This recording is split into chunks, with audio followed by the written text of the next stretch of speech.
Utopian Chronicles, Multi-Dimensions, Episode 24, A Call to Arms.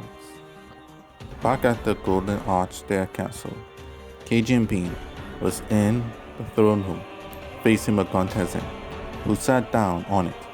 And Magontezin was sorry, who was laying near, being petted by him.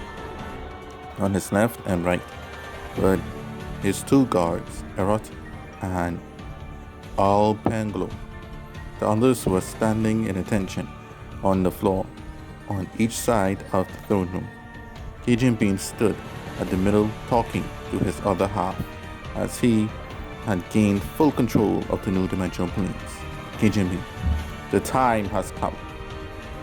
The end of the LaFleur name is nigh. All of the forces have aligned, and despair and hopelessness has taken root in Androsita. Hear me, Magontezin. The only chance we have of taking the Floor Prime's power is now. I will go and round up all of the forces that are here who want to destroy the Floor. If this much hate gathered in one place, our power will be unlimited.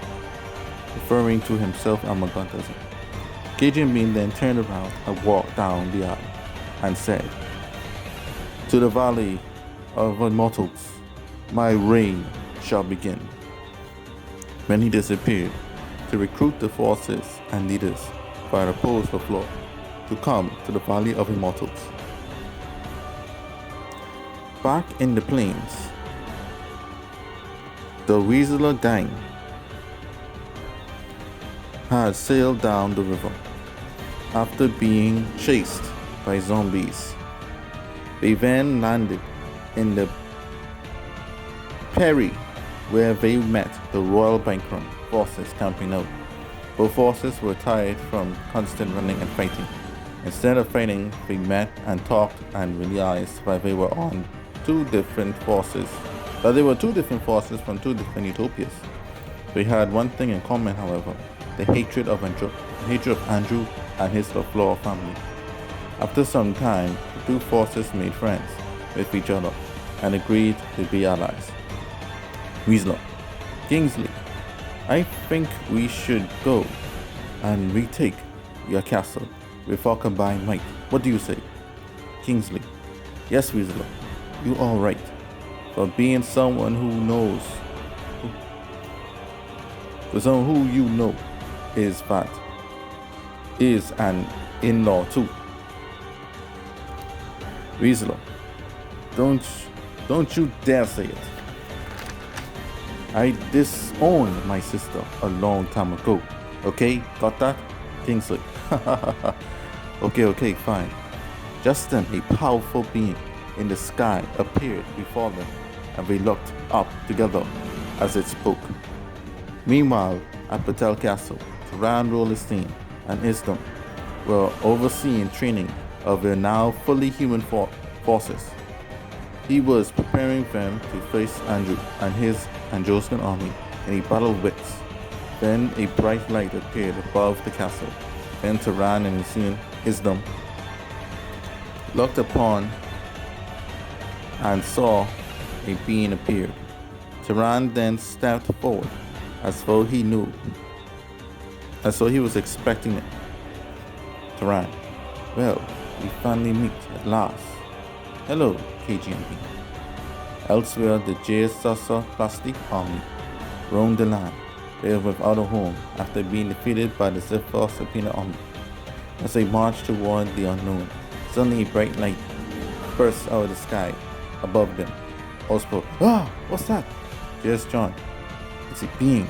Sasa, quiet. It's about to say something. Agent Bean used his godlike powers to appear simultaneously to all forces both near and far. He even appeared to the cab clones who were on their way to the Valley of Immortals. Agent Bean, this is the call to arms. We all share a common goal. Henceforth, we have all been summoned here in these new dimensional planes. Lord Morgantezin's power is above anything that our common foe can ever comprehend. Now is the time to unite under his and my wills. The days of LaFleur are at an end. Each and every one of you, your dreams, your goals, and your ambitions are destined to become reality. This can only be done by us uniting and destroying the one man who stands in all of our way. Andrew Nakina LaFleur must die. He and all his family and allies. Come with me to the Valley of Immortals, where we will be made immortal, and the LaFleurs and Angelica will be buried permanently. After that, with all who saw it, Ben March sailed towards the final battlefield.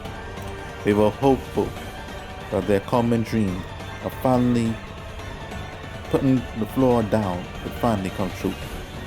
Back at Plan Baja, where Bahara was, he just finished listening to Gajian Bean's speech. He then got up off his throne and opened a portal to go back to the dimensional planes to end the floor personally before anyone else. Bahar Trooper, do you want some of us to come with you, sir? Bahar, no, I refuse. Many of you, if not all of you, have been working with Andoska for years. I cannot allow doubt to be in my army. When I am in the battlefield, I will have the power to do this on my own.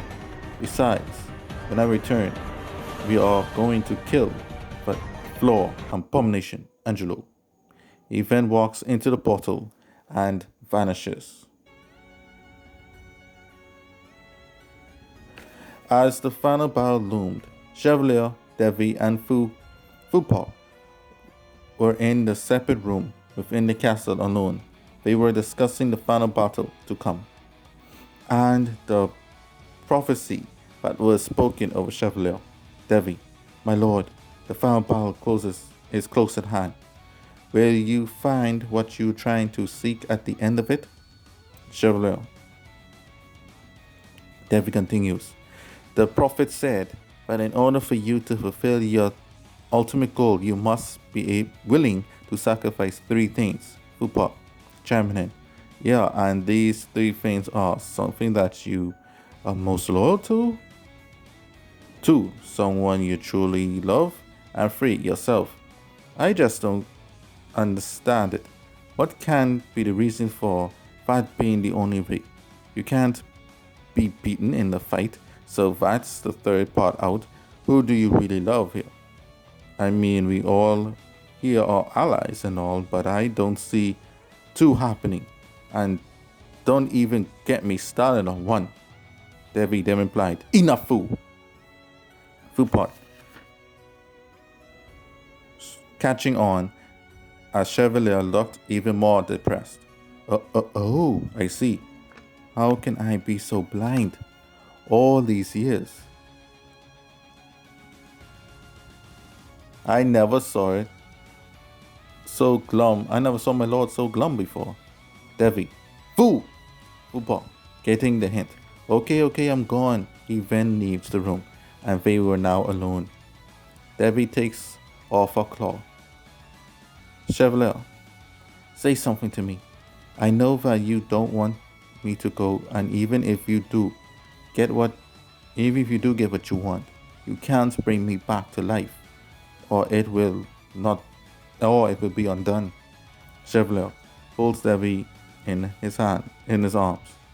That's why Lord Morgantes and Cajun Bean must win, so I don't have to use you.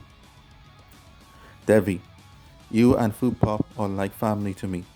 Ever since Vashan left, you two were all I had. Fu is like a spoiled but relatable baby brother. And you, well, you are. Devi places her hand in his cheek. Yes. Who am I to you, my lord? Chevalier, with deep passion. My everything. Devi gets up and locks the door. In case this is the last time we get to be alone with each other, let us on this full moon night see just how much everything really is. Ben Chevalier and Devi embraced one another and turned the lights off. They were then never seen for the rest of the night, as they had a long, passionate night together. The journey towards the final battle at the Valley of Immortals was about to come to a climax.